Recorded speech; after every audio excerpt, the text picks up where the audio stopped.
You are watching Xirtus. And anyhow, everyone in any case, kindly check out the links if you're interested in the whole Earth shape and extraterrestrial topic stuff. Check out the links that I put there.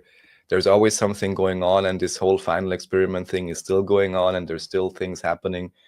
I don't even want to comment on it too much, but guys can kindly go watch the videos if you want to be on top of it, which again is potentially worth it because once again, Candace Owens' editor, Alex Stein himself is not going now, but someone was asked. Supposedly, they say William Shatner is going.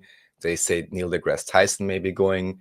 And also, it's very strange because by now it's become obvious that for some strange reasons, the individuals with this final experiment organizing it, they definitely only wanted to go this year. And it's all about observing the 24-hour sun in Antarctica or at some ice sheet, which is called Antarctica. And then they want to determine, or they claim, the originators of the experiment, they can determine the shape of the ground by observing whether or not there's a 24-hour sun, because it would falsify a particular model. I brought this up before. But yeah, it's strange because apparently individuals already had the idea of going last year, but it was not desired to go last year. So maybe even this year there is some sort of a special phenomenon there, or maybe there is some particular I wanted to say ideology also that, but agenda planned for next year, whereas it's relevant that in winter this year, there will be this big experiment and potentially, God knows, some new Netflix documentaries or whatever, PR disinformation that will most likely be attempted to be spun from this. And again, no one discussing why we have the Antarctic Treaty, why we see the Fitbit data from there, all the other things completely being disregarded. Based. Yeah. Here we go. Okay, we can go to the new links if you like. All right. Let's see here. We'll go down to history. Do some of this right now. So this is a PDF file that you found. Yeah, so this is just funny. This is just locally from Austria, and I guess everyone can look this up. I'm even considering buying this. This is simply from the school. I'm wondering which word to use. It's not the Ministry of Education. This is the Österreichische Buchverband, which is the Austrian Book Association, which generally has the complete wholesale license to deliver books to all schools. They are like the one go-to place for any teacher, any student. You want to buy any book you need to use in school, you get it from there. And anyways, of course, beginning of the year, you get all your books from there. So of course, this is highly curated, I would say. All I can remember is we spent like half a year learning about ancient Egypt, No one talked to me about David Ewing Jr. back then. Surprise. But anyways, and also because we spoke about this several times about how much history changes. I mean, you even said this, when I'm in high school, you're in kindergarten already, we may be learning a different history. And David also brought this up recently, where he mentioned, because some individuals were criticizing Fomenko's work, this and that. And one of the things David mentioned simply is that even today, every few years, history is being changed and rewritten actively, right?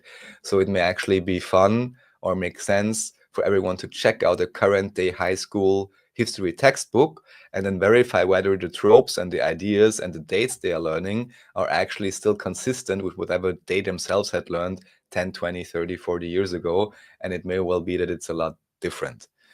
So, yeah. Yeah, I don't think most people's education would be the same in 20. I don't think so at all. I don't think almost anything would. Man, I'm trying to wonder, because it's not just that they've started being more honest with things. It's also the dismantling of data with like this 1619 project and all that, right? So there's a number of different ways that they look at information. Oh man, isn't it right? 1619 project. Is it 1519? Yeah, 1619 project. It's this idea to replace. Okay, instead of saying Columbus discovered America, yeah, it's a critical revisionist historiographical work, taking a critical revisionist critical view of traditional revered figures. Basically, it's saying that we were slaves.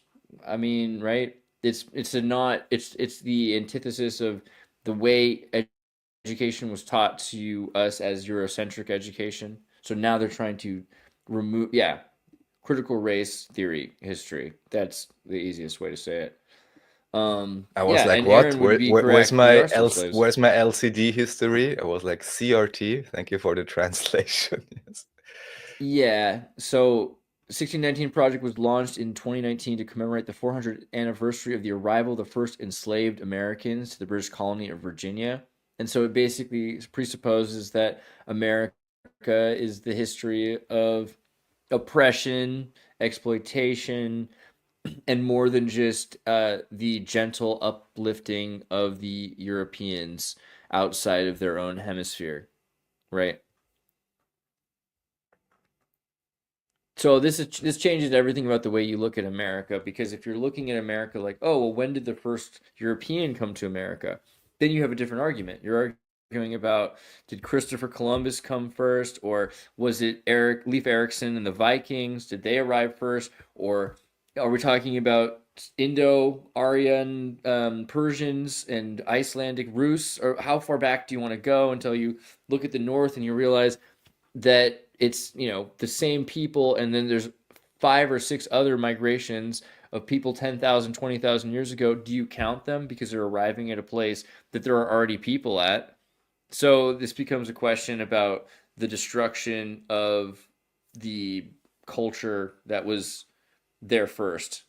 At that point, you're saying this is no longer the beginning of the European American experiment. It's the end of the civilization at large of the Western Hemisphere. I think that is a fair thing to acknowledge. It is destroyed in the process. So maybe it's something that will, but that affects the way they teach education completely in America now.